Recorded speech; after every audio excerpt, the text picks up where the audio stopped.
Здравейте! В днешното видео ще ви покажа как да си направите този страхотен цветен маникюр, подходящ за летните месеци. Надявам се да ви хареса и ако искате да видите как да го направите, продължавайте да гледате. Това са лаковете, които съм използвала. Може да използвате всякакви неонови наситени цветове, с каквито разполагате. Вече съм лакирала ногтите с тъмно син лак и светъл жълт лак с частици.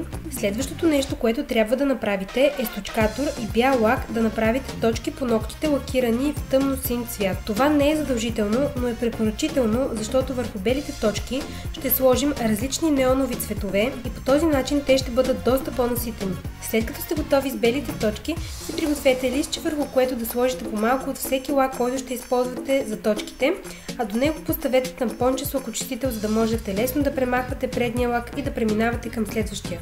След това на произволен принцип запълнете всички бели точки с различни цветове.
По желание може да нарисувате на средния и безименния нокът по една котва, която се прави много лесно. В следващите няколко секунди може да проследите как я направих.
Накрая добавете топ лак и готово.